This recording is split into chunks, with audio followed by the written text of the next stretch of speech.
Agis, Seigneur, selon ta volonté. C'est dans le nom de Jésus que nous venons ainsi de nous incliner. Que la paix du Seigneur soit avec chacun.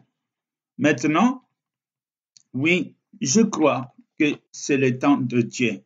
Il y a des moments où nous vivons et nous prions, mais il y a des moments où le Saint-Esprit vient et commence à nous révéler. Il nous visite comme visite la pluie. Il y a des jours où nous avons la pluie et il y a des jours où nous n'avons pas la pluie, mais tout cela est pour la gloire de Dieu. En ce moment ici, le Seigneur veut nous parler. Ce soir, nous allons avoir une révélation qui a de grands prix, très grands prix, et nous allons bien réaliser cela. Cela va nous aider à avoir une image correcte de notre Créateur, une image vraie de ce qu'il est. Ne pas comprendre Dieu va fausser tout le reste des Écritures, même les interprétations de tout ce qu'il nous a dit. Nous le comprendrons, nous allons comprendre ça dans un autre sens, même voire dans l'opposé de ce qu'il a voulu nous dire. Nous ne pouvons saisir le mystère de Dieu que quand nous avons en nous, au fond de notre conscience, le vrai visage de notre Père. Et ce visage n'est rien d'autre que notre Dieu est un Dieu d'amour. Un Dieu d'amour. Prononce ça 10 fois si tu veux. Il est un Dieu d'amour. Et nous pouvons voir la manière dont le monde nous présente Dieu. Plutôt un juge. Plus juge que Dieu. Plus celui qui punit que celui qui gracie. Il est présenté comme celui qui tient la porte et les clés de l'enfer pour nous envoyer tous en enfer et quelque chose de semblable. Les prédications tournent autour des révélations, que ça, que des condamnations. Personne ne peut espérer une vie si Dieu devait avoir vraiment ce visage. Et alors, est-ce qu'il nous a créés pour nous juger, pour nous condamner par la suite? Non, ce n'est pas cela. En réalité, Dieu ne juge personne, mais nous nous condamnons nous-mêmes et nous nous sommes éloignés de Dieu par nous-mêmes. Parce que Dieu nous a créés pour la paix, le bonheur, la vie, la prospérité pour nous, pour chacun, pour nos enfants, pour la génération qui va suivre. Et ensuite, de demeurer éternellement avec lui dans une lumière inaccessible dont la science humaine ne peut pas avoir accès. C'est là où il nous entend. Oui, bien-aimés, il n'y a pas de mort sur terre, mais c'est une sortie. La porte de sortie dans ce monde, on appelle ça la mort. Mais en réalité, derrière tout cela, heureux ceux qui ont vécu dans l'amour, heureux ceux qui ont compris le message de Dieu. Que la gloire revienne donc à notre Père Saint. Nous sommes dans le livre de Matthieu au chapitre 18 à partir du verset 1. Et voici que le Fils de Dieu vivant, notre Seigneur Jésus-Christ, va s'approcher des disciples et il va dire ceci. Nous sommes au premier verset. En ce moment, les disciples s'approchèrent de Jésus et dirent, « Qui donc est le plus grand dans le royaume des cieux ?» Jésus, ayant appelé un petit enfant, le plaça au milieu d'eux. Et il dit, « Je vous le dis en vérité, si vous ne vous convertissez et si vous ne devenez pas comme les petits enfants, vous n'entrerez pas dans le royaume des cieux. C'est pourquoi quiconque qui se rendra humble comme ce petit enfant sera le plus grand dans le royaume des cieux. Et quiconque reçoit en mon nom un petit enfant comme celui-ci, me reçoit moi-même. Mais si quelqu'un scandalisait un de ces petits qui croient en moi, il vaudrait mieux que lui qu'on le suspendît à son cou une mêle de moulin ou que le jetant au fond de la mer. Malheur au monde à cause des scandales. Car il est nécessaire qu'il arrive le scandale, mais malheur à l'homme par qui le scandale arrive. Si ta main et ton pied est pour toi une occasion de chute, coupe-les et jette-les loin de toi. Mieux vaut que pour toi entrer dans la vie boiteux ou macho que d'avoir 2 pieds et 2 mains et jeter dans le feu éternel. Et si ton œil est pour toi une occasion de chute, arrache-les et jette-le loin de toi. Mieux vaut que tu sois entré dans la vie n'ayant qu'un œil que d'avoir 2 yeux et d'être jeté dans le feu de Géhenne. Gardez-vous de mépriser un de ces petits, car je vous dis que leurs anges dans les cieux voient continuellement la face de mon Père qui est dans le ciel, car le Fils de l'homme est venu sauver ce qui a été perdu. Que le nom de notre Seigneur Jésus-Christ soit béni.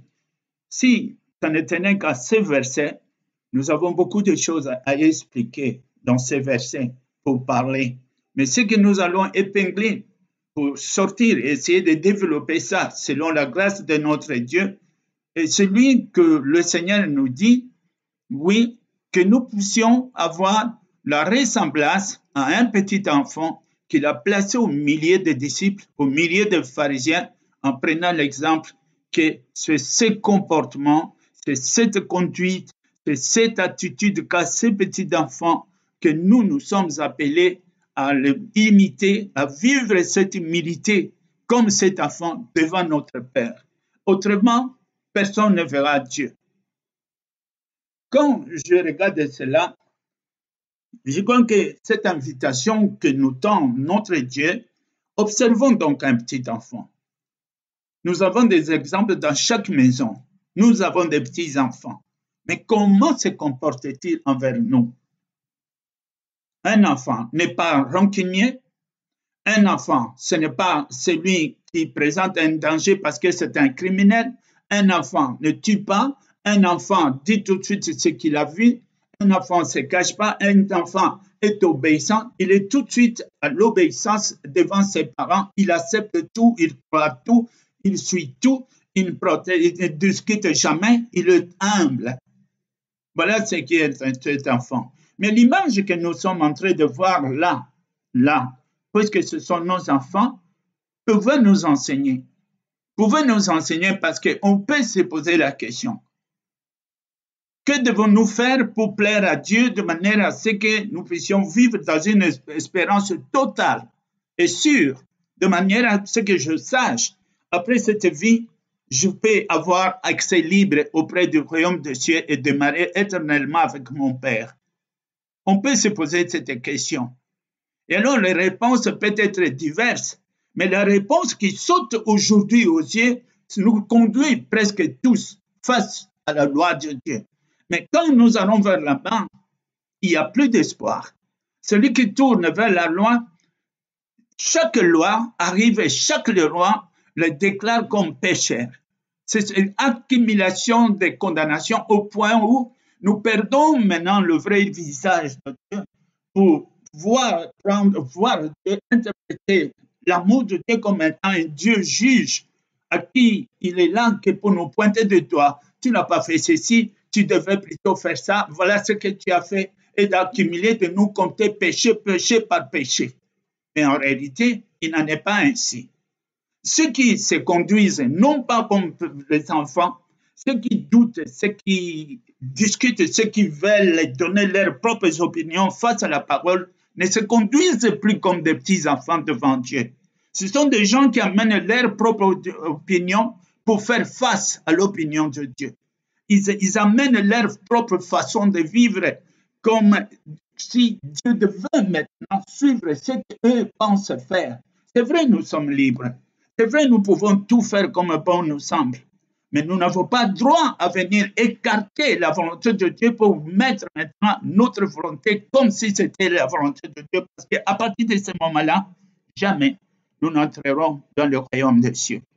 Le petit secret dans tout cela, c'est l'humilité.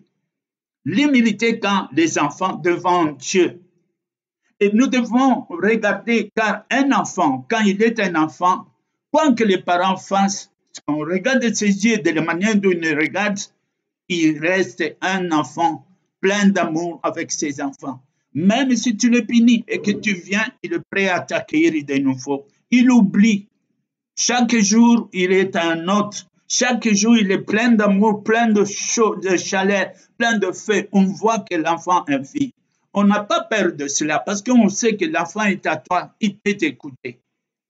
Même s'ils ne comprennent pas les choses que nous leur disons, ils obéissent d'abord et ils obéissent encore. C'est cette attitude-là que nous devons avoir devant Dieu, tout simplement parce que nous sommes de Dieu. Et quelque part, Dieu le Père de tous. Si nous avons eu des enfants, je crois que c'est plus pour que nous apprenions quelles sont les attitudes des enfants pour que nous aussi, en tant qu'enfants de Dieu, nous puissions nous comporter comme des petits enfants devant Dieu. Cette attitude-là, ça donne confiance totale, ce qui peut se traduire par la foi en Dieu. Tout comme un enfant croit tout, accepte tout, pardonne tout. Quand il est avec ses parents, tu peux lui dire, ferme les yeux, je te donne quelque chose dans la bouche, il va le faire, sans poser de questions. Quand on leur donne des médicaments, il ne pose pas de questions. Même si c'est ta mère, il est prêt, il écoute, il obéit. C'est qu'un adulte ne le fait pas. Mais l'attitude que le Seigneur veut, c'est comme ça. Venons donc, reculons un tout petit peu. Reculons. Je vous invite à reculer un tout petit peu. Si l'attitude des enfants face à nous, nous pouvons voir ces choses-là. Et si Jésus se permet de tirer l'exemple de la bonne conduite, de la bonne vie, de la meilleure façon de vivre sur nos propres enfants, qui sommes-nous? Regardons maintenant qui est ce que nous sommes. À peine nous sommes venus sur terre que déjà, on n'est même pas égal à Dieu, mais beaucoup on est au-dessus de Dieu, jusqu'à contester tout ce que Dieu a dit, jusqu'à mettre en conflit toutes les paroles de Dieu. Oui, mais moi, je veux ceci. Oui, il a dit ça, mais moi, je pense. Oui, mais moi, c'est toutes ces choses-là. Dieu ne te dira pas non, parce qu'il y a quelque part l'amour qu'il a envers toi l'empêche de te forcer à faire quelque chose. Il ne le fera pas, mais il a des remords pour toi. Il regrette pour toi. Il veut que tu changes ta vie avant trop tard. Car l'avenir dans la vie ici, sur terre, ne t'appartient pas. Tu ne sais même pas ce qui va se passer demain. Et tu parles comme si tu es tellement sûr de la vie sur terre, de ta vie, de toute ta probabilité. Regarde ce que je fais. Quelles que soient les choses que tu as faites, avec diplôme ou sans diplôme, avec sagesse ou sans sagesse, tout ce que tu as fait, la vie reste la propriété de Dieu seul. C'est lui qui fait battre ton cœur. C'est lui qui continue à ordonner à ce que ton cœur subsiste et que tu écoutes, tu as même le temps d'écouter la parole de Dieu. Dans le livre de 1 Jean, à partir du chapitre 4, verset 16, qui va jusqu'à 19, il a dit, c'est écrit, nous avons connu l'amour de ce que Dieu, notre Dieu est amour. Entre guillemets, Dieu est amour, c'est son nom. Parce qu'en lui, il n'y a rien d'autre que l'amour. Mais cette façon, cette déclaration doit entrer dans nous et ôter l'image de Dieu méchant, le Dieu juge qui n'est là que pour nous condamner, et de comprendre que c'est un Dieu compatissant, Dieu qui nous aime, est là. Et alors, il va venir nous visiter sous forme humaine, aller jusqu'à la croix. Qui a-t-on déjà dans l'humanité, dans toute existence de l'histoire et de l'humanité telle que ça existe, qui a pu faire une telle chose? Et pourtant, Dieu l'a fait. Au-dessus de lui, il n'y a personne. Il aurait pu ne pas le faire, il n'y aurait aucune reproche. Il est Dieu. Il fait ce qu'il veut. Mais ce qu'il a choisi de faire, de pousser son amour jusqu'à devenir un homme et de payer le prix pour ne pas effacer sa propre loi. Gardez la loi, car la loi est sainte et elle subsistera. Mais au lieu que nous soyons punis, il s'est puni lui-même en prenant notre place à la croix et ensuite nous tendre de nouveau la main pour dire, cette fois-ci, ne commets plus l'erreur, laisse-moi diriger votre vie. Soyez comme des petits enfants dans nos mains. Je vais me tenir, je vais vous tenir. Je mettrai mes anges à vos côtés, ils vont vous conduire, ils vous protégeront. J'ai donné mon fils comme sacrifice pour votre salut. Ne me décevez pas. Le Seigneur dira même dans le livre de Deutéronome, je vous en supplie, écoute-moi et choisis ce que je vous dis. Vous vivrez. Qui peut faire une telle chose? Je sais que dans le livre d'Hébreux, par exemple, au chapitre 8, si nous regardons cela, Dieu dit, il nous prend un exemple. Le peuple Israël, depuis longtemps, qui s'appelait le peuple de Dieu, Dieu les a enseignés, Dieu les a montré leur amour, malgré leurs contestations, malgré tout ce qu'ils faisaient. Ils vivaient, même l'idolâtrie, le voodoo, tout ce qu'ils ont fait. Dieu a gardé en eux l'amour. Il les aimait. Il les aimait tellement. Il les aimait, mais il a dit, ils ne se sont pas souciés de moi. Ils n'ont pas fait attention à tout ce que je leur ai dit. Si maintenant la mort était arrivée, ce n'est que l'accomplissement de la parole, l'accomplissement de la prophétie de la parole, car il y a la vie et il y a la mort. Mais Dieu ne peut contrer ça. Quand toi-même tu choisis la vie, tu auras la vie. Mais quand tu choisis la mort, tu auras la mort. Au fait, c'est quoi la vie? La vie, c'est la lumière. La vie, c'est la vérité. La vie, c'est l'amour. C'est ça la vie. Et le contraire, c'est quand on est éloigné de Dieu, on est dans le ténèbre. Imaginez que tu vis dans le ténèbre, dans le néant, où tu ne vois rien, où tu ne sais rien, et c'est là pour l'éternité, et que tu es séparé de Dieu, du monde de la lumière. C'est ça le domaine, ça c'est le monde du diable, qui n'a pas été fait pour nous. Celui qui a l'amour, le moindre amour de Dieu, tes yeux seront ouverts. Tu vas commencer à voir les gens qui sont autour de toi, tu seras étonné. Ce ne sont pas des étrangers. Ce ne sont pas des gens que nous disons souvent, lui, je ne les connais pas. Nous sommes tous sortis du même Père. Nous avons le même Père. Devant Dieu, nous sommes tous égaux. Il n'y a pas un plus grand ou un plus petit. Il nous aime tous. Nous sommes tous faits à son image. Il a pris soin à la naissance de chacun de nous. Il n'y a aucune raison qu'il puisse nous détester. Si Christ a été à la croix, il a été à cause de chacun de nous. Mais regarde notre méchanceté. Lui, c'est un étranger. Lui, jamais avec moi. Lui, je ne viendrai jamais. C'est une attitude qui ne vient pas de Dieu. Cela montre tout simplement, nous sommes de Dieu, mais nous vivons la vie du diable. Nous agissons comme des démons. Car ça, c'est le diable. Il y a la haine, qui a des accusations, qui n'accepte jamais les autres. Le diable, où il n'y a jamais de pardon, il ne sait que tuer-les, crucifier-les, comme ils l'ont fait en Jésus-Christ. C'est ce monde-là. Si réellement nous sommes de Dieu, nous vivrons la vie de Dieu. Et la vie de Dieu est avant tout, écoutez-moi, l'amour. Plus grand que ça, il n'y a pas. Admettons que quelqu'un se trouve quelque part et qu'il a reçu la grâce de comprendre et de savoir aimer. Aimer Dieu, aimer son prochain. Je vous dis avec sincérité, sur toi, il y a une grâce. Et tout ce qui sortira de ta bouche, prière, et tout cela sera exaucé. Quand on a l'amour, on est avec Dieu. Celui qui dit qu'il connaît Dieu et qui n'a pas l'amour, il n'a pas connu Dieu. Il s'est trompé depuis le commencement. Donc, c'est un homme qui s'est trompé, et il croit maintenant se trouver dans la lumière alors qu'il se trouve dans le chemin de l'enfer, le chemin de la mort. Quand on comprend l'amour, on voit Dieu autrement. Imaginez que tu as quelqu'un qui ne t'a jamais jugé et qui a été témoin de toutes tes fautes le long de ta vie et que c'est lui le juge, mais il ne te dit rien de tout cela.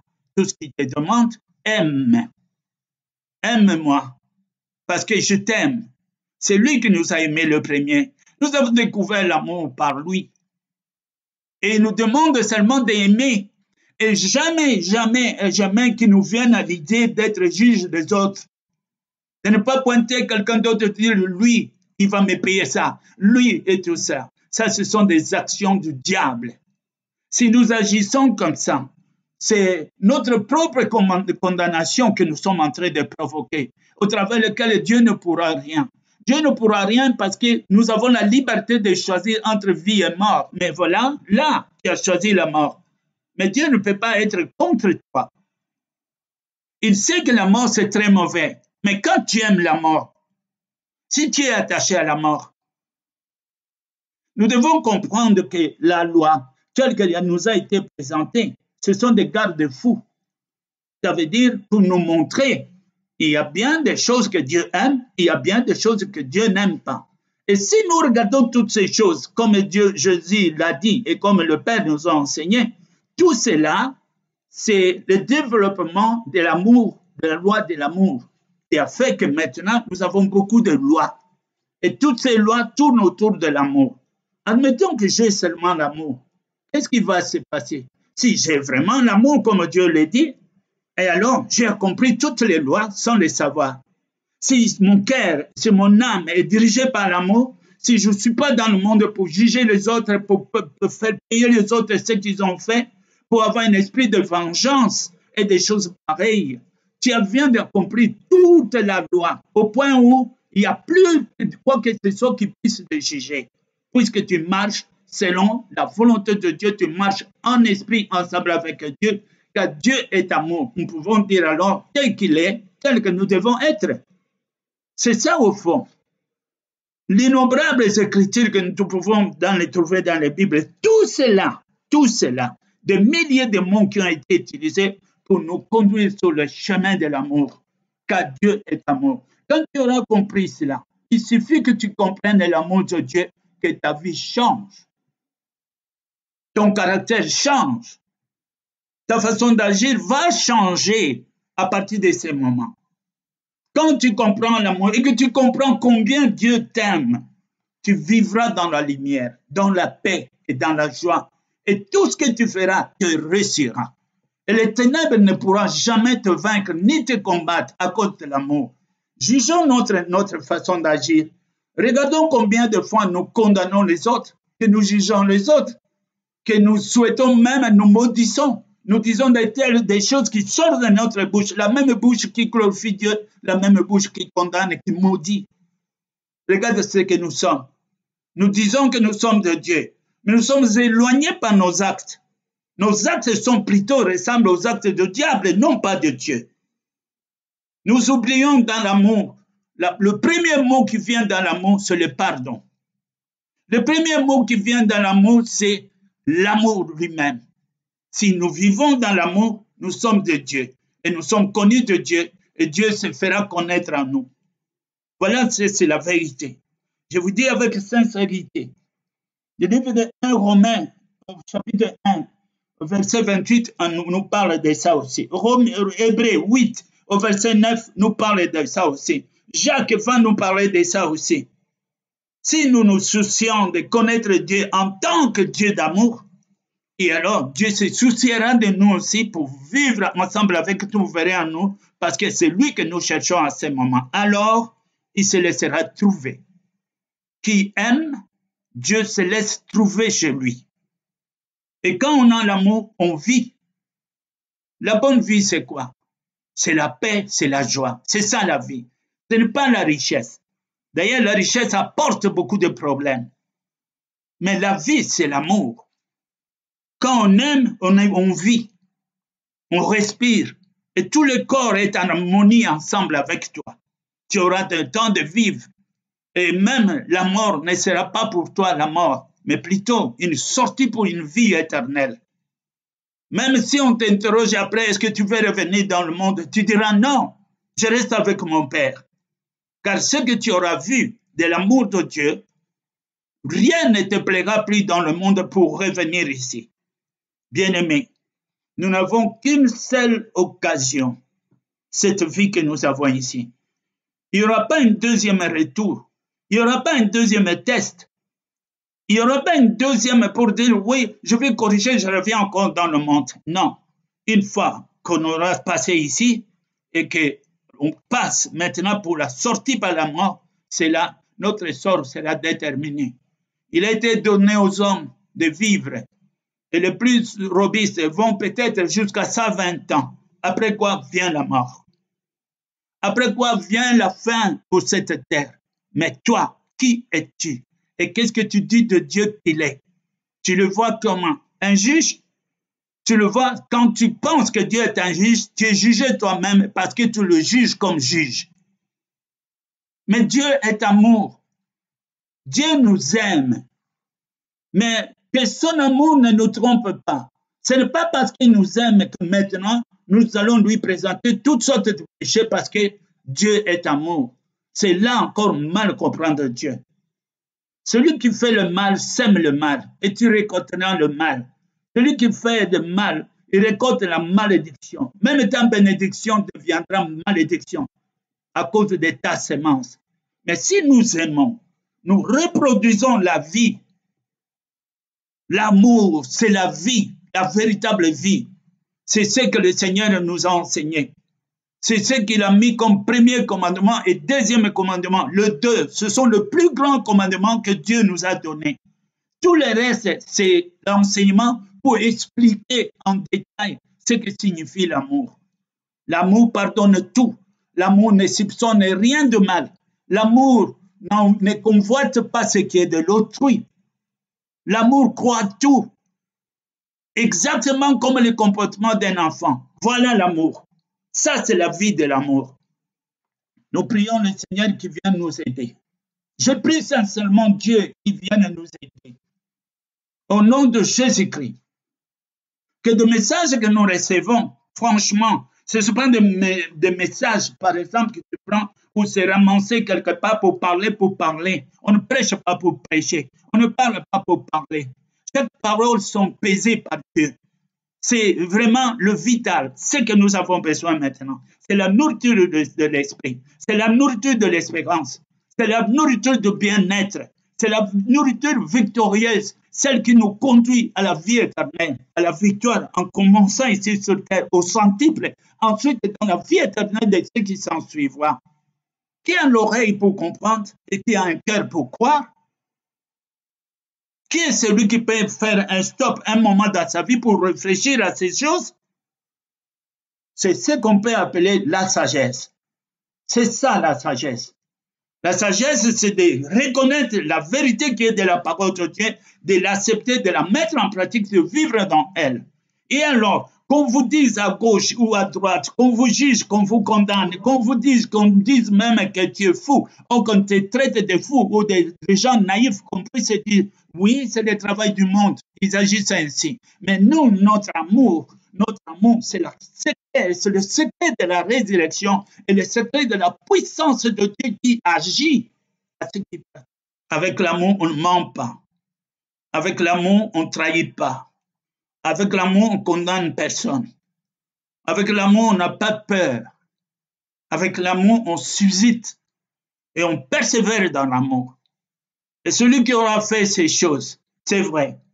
Jésus a pris un enfant, il l'a placé au milieu des gens. Autour de lui, il y avait de grandes personnes avec leurs opinions autant. Moi, je suis, moi, j'ai. Il a placé un enfant qui ne dit rien. Quand Jésus l'a placé là, l'enfant se tue. Il n'a même pas dit oui ou non. Il est venu là seulement parce qu'on lui a dit, mets-toi ici. Et tout le monde l'a regardé. Qu'il soit ici pour chacun de nous. Je prie à Dieu, je demande au Saint-Esprit qu'il puisse nous aider à que nous puissions être capables de comprendre ces mystères de Dieu cachés dans son amour. Et quand on dit Dieu est amour, que nous sachions comment et pourquoi est-ce que nous devons être nous-mêmes semblables à notre Dieu, qu'on dise de toi tel qu'il est, tel que nous sommes, tel Père, tel Fils. C'est la gloire.